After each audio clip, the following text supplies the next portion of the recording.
I never thought I'd be posting here. I'm currently sitting in a sterile Marriott hotel room, staring at a flickering neon sign across the street, and I feel like my entire world has just disintegrated. My hands are shaking so hard I can barely type this. I'm using a throwaway because my sister follows my main, and quite frankly, I'm terrified of what happens when they realize I'm not just cooling off. To understand the sheer level of betrayal here, you need a little background. I'm Mark, M32. My sister is Sarah, F28. For as long as I can remember, Sarah has been the golden child. My mother, Eleanor, has spent the last 3 decades making sure Sarah never had to face a single consequence or a moment of discomfort. When Sarah crashed her first car, Mom told the insurance it was an act of God and bought her a new one with my college savings. When Sarah dropped out of 3 different universities, Mom blamed the toxic academic environment and paid off her debts. I, on the other hand, am the reliable one, the scapegoat. I worked 3 jobs to put myself through school after my savings were drained. I've spent the last decade building a career in software architecture. I worked 80-hour weeks, survived on ramen, and sacrificed everything to build a life for myself. 3 years ago, I finally did it. I bought my dream home. It's a beautiful 4-bedroom Craftsman in a quiet suburb of Seattle. I put 20% down, money I bled for, and I've spent every weekend since then restoring it. This house isn't just real estate to me. It's the physical proof that I escaped my mother's chaos. Or so I thought. 6 months ago, Sarah got engaged to Tyler. Tyler is a professional entrepreneur, which is code for unemployed and waiting for a crypto moonshot. Mom has been ecstatic. She's been badgering me for months about how Sarah needs a stable environment to start her family. I kept saying no. I told them point blank, Sarah can live in an apartment like everyone else. My house is my home, not a family timeshare. 2 weeks ago, I had to fly to London for a massive integration project. It was a high-stakes, make-or-break career moment. Before I left, my mother called me, sounding uncharacteristically sweet. "Mark, darling," she said, "I know we've had our differences, but I want to help. Let me house sit for you while you're in London. I'll water the plants, get the mail, and I'll even have a professional cleaning crew come in as a welcome home gift." Like a fool, like an absolute colossal idiot, I gave her a spare key. I thought, maybe she's finally trying. Maybe the narcissism is mellowing with age. I landed back at SeaTac yesterday at 4 p.m. I was exhausted, jet-lagged, and just wanted to take a hot shower and sleep in my own bed. When I pulled into my driveway, my heart stopped. There was a U-Haul parked on my lawn. Not the driveway, the lawn. My front door was wide open. I walked inside, and for a second, I thought I was in the wrong house. The smell hit me first. Cloyingly sweet candles and the sharp chemical scent of fresh, cheap paint. My mahogany entryway table? Gone. In its place was a white, shabby chic console that looked like it came from a dumpster.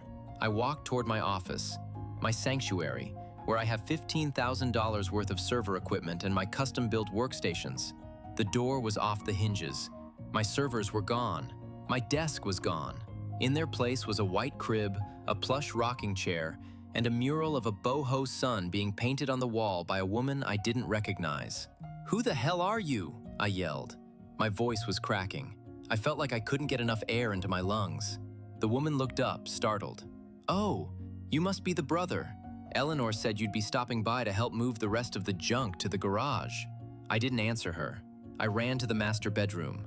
My bed, my California king, was stripped. Sarah's suitcases were splayed across the floor. Tyler was standing there, in my bathroom, wearing my bathrobe, brushing his teeth. "Hey man," he said, spitting into the sink. "Glad you're back. Hey, we're gonna need the code to the safe in the basement. Your mom said you'd be cool with us using it for Sarah's jewelry." I felt a roar in my ears. I went downstairs and found my mother in the kitchen, casually making mimosas. "What is this?" I screamed. "Eleanor, what have you done?" She didn't even flinch. She just took a sip of her drink and looked at me with that patronizing mom smile.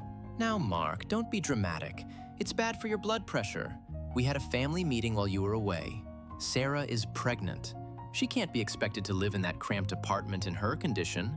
Since you have all this extra space and you're never here anyway, We decided it was only fair that Sarah and Tyler take the main floors. I stared at her, my jaw literally hanging open. Fair? Fair? This is my house. I pay the mortgage. I own the deed. Oh, don't get technical with me, she snapped, her tone shifting to that icy, narcissistic edge I know so well. We are a family. Family equity outweighs a piece of paper. You've always been so selfish, Mark.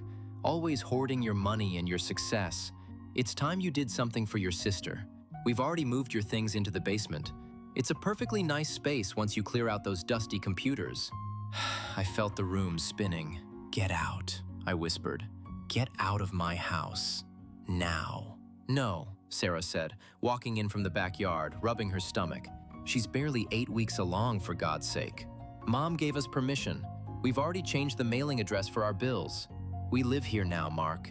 If you try to kick out a pregnant woman, think of how that will look to the neighbors, to the police. I looked at my mother. She was smirking. We also found those papers in your filing cabinet, Mark. You know, the ones about the inheritance from your great-aunt Martha? The one you claimed was only for you? I've already spoken to a lawyer. We're contesting that. That money should have been split, and we're considering this house as Sarah's back pay for the inheritance you stole. I didn't steal anything. Aunt Martha left me that money specifically because I was the only one who visited her in the nursing home while Sarah was off partying in Cabo. I didn't argue. I couldn't. I felt like if I stayed another minute, I would do something that would land me in jail. I walked out, got in my car, and drove. I've been in this hotel for 6 hours. I checked my Ring camera footage from the last 2 weeks. They didn't just move in. They had a garage sale while I was in London. I watched footage of strangers carrying out my vintage record collection, my mountain bike, and boxes of my books. They didn't just move in. They looted my life. I'm numb. I have an appointment with a real estate attorney and a criminal defense lawyer tomorrow morning. I've already called the police to report a burglary, but when they showed up at the house, my mother showed them the key I gave her and told them it was a civil domestic dispute over residency. They told me they couldn't force them out without an eviction notice because they had established residency. They have my house. They have my things. They're painting a nursery in the room where I built my company. I'm done being the reliable one. I'm done being the better person. I want my house back, and I want them to burn. Time passed since last post. 48 hours. I haven't slept. Every time I close my eyes, I see that boho sun mural being painted over the spot where I spent 3 years building my career. I can still smell that cheap, chalky paint. It feels like a physical weight on my chest. I spent the last 2 days in a blur of caffeine and pure cold fury. I've spoken to a high-end real estate litigator, a criminal defense attorney, and a private investigator. My bank account is taking a hit, but at this point, I don't care. I will burn every cent I have to ensure my mother and sister never set foot in a house I own ever again. Yesterday morning, I went to my lawyer's office. Her name is Diane, and she is a shark in a power suit. I showed her the Ring footage. I showed her the deed. I showed her the texts. The texts. God, the texts. While I was in London, my mother sent me dozens of check-in messages. Plants are watered. House is so quiet. Thinking of you, honey. All while she was overseeing a literal looting of my property. Diane looked at the footage of the garage sale and her jaw tightened. Mark, she said, this isn't just a domestic dispute. This is grand larceny, breaking and entering. Even if she had a key, she exceeded the scope of her permission, and potentially elder abuse if we can link the inheritance threats. But then came the but. Because they've moved furniture in, changed their mailing addresses, which they did the day I left, and Sarah is pregnant, the police in this jurisdiction won't just drag them out in handcuffs. It's a civil matter now. I have to go through the formal eviction process. I have to evict people from a house they broke into. I left her office and went to a coffee shop to try and breathe. I opened Facebook on a whim and searched for server racks in my local area. I found them. Tyler, that absolute monumental idiot, had listed my custom-built workstations and my server equipment on Facebook Marketplace. He listed $15,000 worth of hardware for $1,200. The description said, "Quick sale, moving in and making room for the baby. Don't need this tech junk." I felt my vision go blurry. I didn't even think. I called my brother-in-law, David. married to my other sister who is actually sane, and asked him to message Tyler. Within an hour, we confirmed that Tyler had already sold most of it to some guy 3 towns over. Then, the flying monkeys started. For those who don't know, flying monkeys are the people a narcissist recruits to do their dirty work. My phone started vibrating and didn't stop for 4 hours. Aunt Linda, Mark, how could you? Sarah is in tears. She's finally found a stable home and you're threatening her with lawyers? You're a rich man, you can afford a condo. Let her have this. Cousin Mike, hey bro, heard you're being a dick about the house. It's just a building. Family is forever. Don't be that guy. My mother, the mastermind. Mark, if you proceed with this lawsuit nonsense, I will tell the entire family what you did to Aunt Martha's inheritance. I have proof you coerced her. Drop this, move your things out of the basement, and we can be a family again. We'll even let you come over for Sunday dinner. Sunday dinner? In my kitchen? Eating food paid for with my money while sitting on my furniture?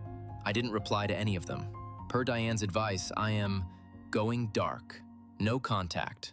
I blocked every single one of them except my mother, and I only kept her unblocked so I could archive her threats for evidence. Last night, I decided I needed to see the damage for myself. I waited until 11 p.m. and drove past the house. The lights were all on. My house, the one I kept meticulously clean, the one that was my fortress, looked like a frat house. There were empty pizza boxes on the porch. Tyler's beat-up truck was leaked oil all over my pristine driveway. I saw shadows moving in the nursery window. I stayed in my car, gripped the steering wheel until my knuckles went white, and I cried.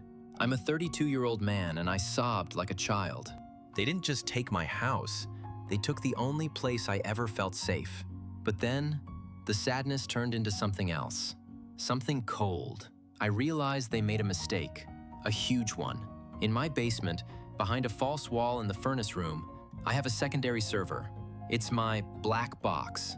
It records not just the Ring cameras, but the internal security system I installed because I'm paranoid about my hardware. They don't know it exists. They think they cleared out the tech junk. I pulled up the remote feed on my phone. I watched footage from 3 days ago. My mother and Sarah were in the kitchen, drinking my expensive scotch, the bottle I bought to celebrate my promotion. He's such a pushover, Sarah said, laughing. He'll grumble for a few days, but he'll never actually kick me out. He's too obsessed with being the good son. Of course he won't, my mother replied.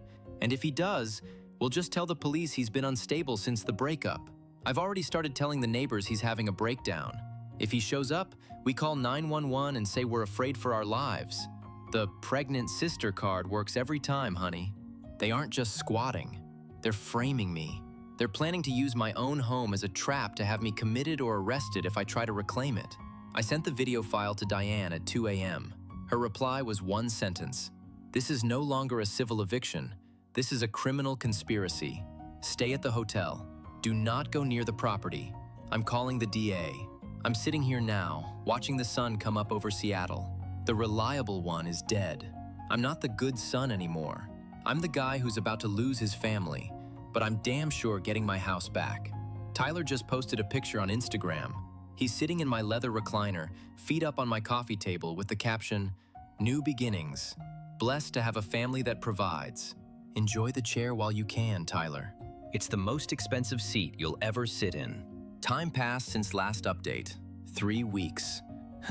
The last 21 days have been the longest, most expensive, and most soul-crushing weeks of my life. I've spent more time in Diane's mahogany-paneled office than I have in my own skin. I feel like a ghost haunting my own life. I've been living out of a suitcase in a corporate rental, a luxury apartment that feels like a prison cell because it's not mine. But today, the ghost came back to life. The legal gears turned slowly, then all at once. Diane didn't just go for a standard eviction.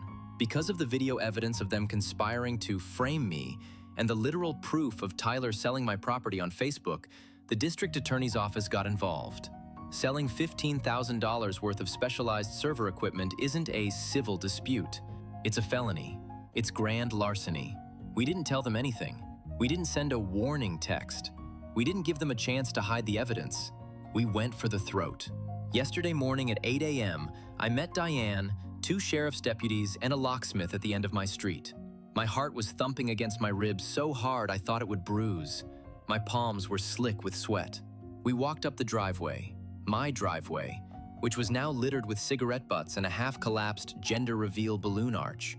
I felt a surge of pure, unadulterated loathing. The deputy knocked. Hard. "Sheriff's office, open up!" I heard shuffling inside. Then, Tyler's voice, sounding groggy and annoyed. "Hold on, man. It's too early for this." He opened the door wearing my favorite college hoodie, one I've had for 10 years. He looked at the deputies, then he saw me. His face went from annoyed to pasty white in approximately 0.5 seconds. "Mark? What the hell? We told you, we're established here, you can't—" "Step aside, Mr. Miller," the deputy interrupted. "We have a warrant for your arrest for grand larceny and a court-ordered emergency writ of possession for the property owner." The next hour was a blur of chaos and screaming. Sarah came running down the stairs in a silk robe, clutching her stomach and doing her best damsel in distress routine. "You can't do this! I'm pregnant! Mark, tell them! You're hurting the baby!" she shrieked. I didn't even look at her. I walked past them into my living room. It was worse than I thought. My hardwood floors, the ones I hand-polished, were scratched and stained. There were red wine rings on my built-in bookshelves. Then, my mother arrived. She must have been staying nearby because she pulled up in her Mercedes and came charging toward the door like a heat-seeking missile. "Stop this at once!" she bellowed. "Mark, you miserable, selfish boy. I told you what would happen. I'm calling the lawyer right now. You're going to jail for harassment." She tried to push past the deputy. He didn't budge. "Ma'am, if you interfere with the execution of this warrant, you will be detained. Stand back." "He's stealing his sister's home," Eleanor screamed, her face turning a terrifying shade of purple. "He stole her inheritance, and now he's throwing her into the street. Look at her. She's fragile." I finally looked at my mother.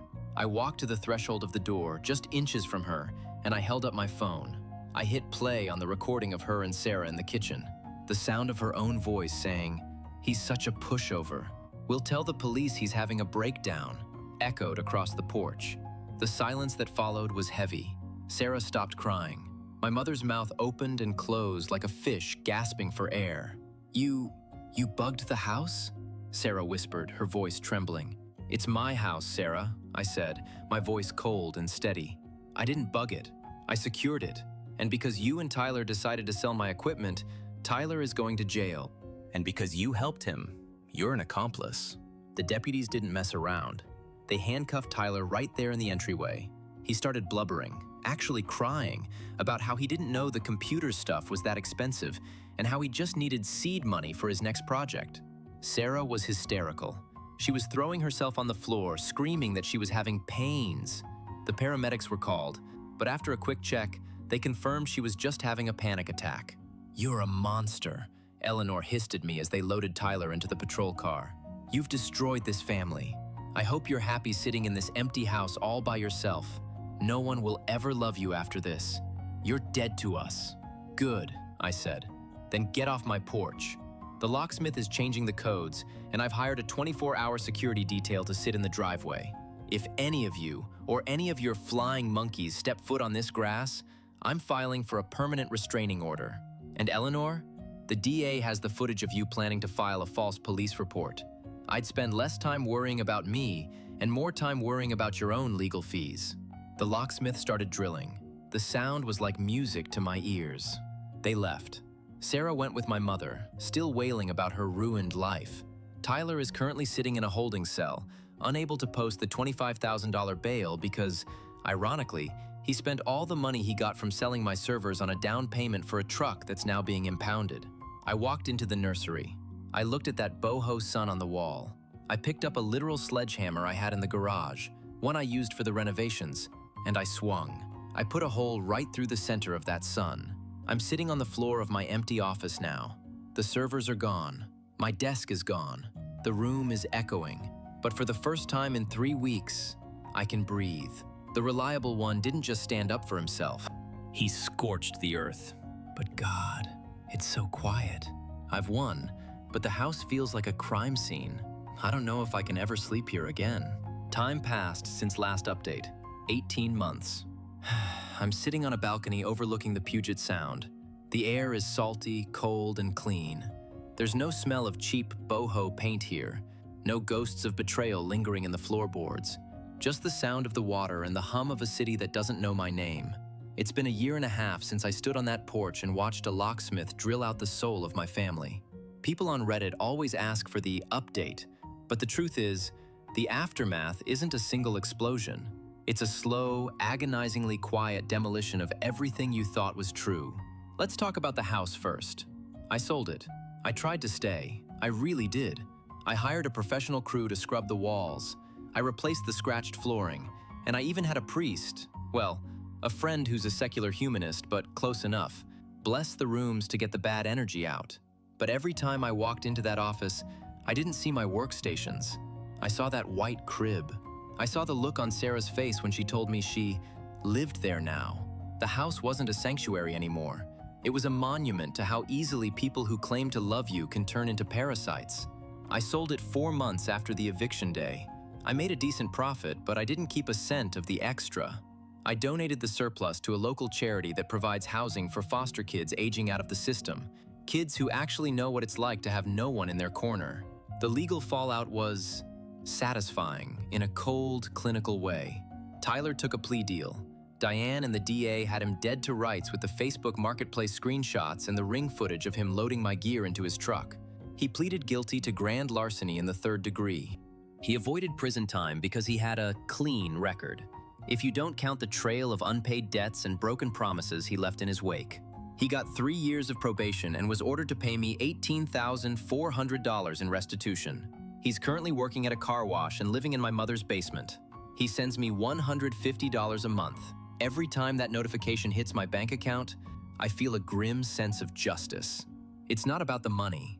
It's about the fact that every hour he spends scrubbing suds off a stranger's Tesla, he's paying for the furniture he stole from me. Sarah had the baby, a boy. She named him Mason. I haven't met him. I've only seen one photo, sent to me by a cousin who didn't get the no contact memo. He looks like a sweet kid. It breaks my heart that he's being raised in that house of mirrors. Sarah tried to sue me for emotional distress causing pregnancy complications. Her lawyer, a bottom feeder who clearly didn't do his homework, dropped the case the moment Diane sent over the footage of Sarah faking the panic attack on my porch while the paramedics rolled their eyes. And then there's Eleanor, my mother. The inheritance lawsuit she threatened? It was a disaster for her. She actually tried to file it. She claimed I unduly influenced Aunt Martha. During the discovery phase, my lawyers produced Martha's medical records showing she was of sound mind, along with a series of handwritten letters Martha sent me while I was in college. In one of the letters, Martha wrote, "Mark, don't tell your mother about the trust. She's already spent her own life chasing shadows and she'll burn yours down to keep herself warm. This is for you, because you're the only one who sees me as a person, not a paycheck." The judge didn't just dismiss the case. He sanctioned Eleanor's attorney for filing a frivolous suit. My mother lost nearly $40,000 in legal fees and court costs. She had to sell her Mercedes. She's currently driving a 10-year-old Honda and blaming me for the fact that she can't afford her country club membership anymore. The Flying Monkeys did a complete 180 about 6 months ago. I did something I'm not entirely proud of, but I don't regret it. On the day I officially moved into my new condo, I uploaded the full, unedited security footage to a private Google Drive link. I sent it to every single family member who had harassed me. I included the footage of the garage sale, the footage of Tyler laughing about my tech junk, and the final, crowning glory, my mother and sister plotting to have me arrested for a breakdown.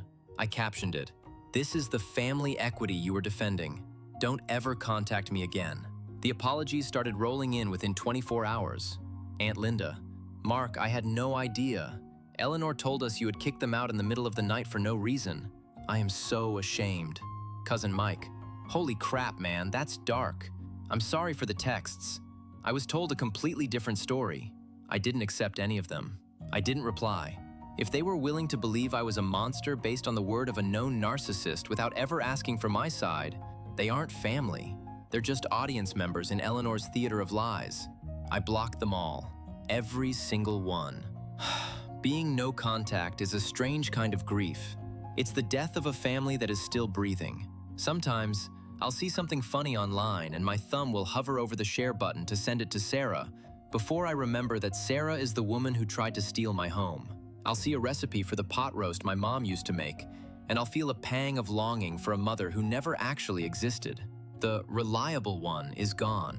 He died in that Marriott hotel room 18 months ago.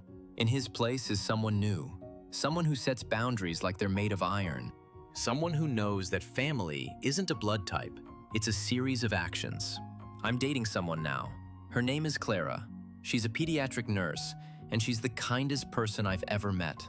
When I told her this entire saga on our third date, I expected her to run for the hills. Instead, she just took my hand, looked me in the eye, and said, "I'm so proud of you for choosing yourself." I cried, right there in the middle of a crowded Italian restaurant. I cried because I realized that for 32 years, no one had ever been proud of me for anything other than what I could do for them. Last week, my mother sent me an email from a new address. "Mark, I'm sick. The doctors say it's my heart. I don't have much time. Please, come see your nephew. Let's put the past behind us. I forgive you for everything." I didn't even flinch. I checked her Facebook. There she was, 3 hours prior, posting photos from a brunch with her friends, looking perfectly healthy and holding a mimosa. I didn't reply. I just hit spam and went back to my life. I'm not the good son anymore. I'm not the safety net. I'm just a man with a quiet home, a secure server room, and a front door that only opens for people who deserve to walk through it. The boho sun has been painted over. The family equity has been liquidated. And for the first time in my life, I am finally, truly home.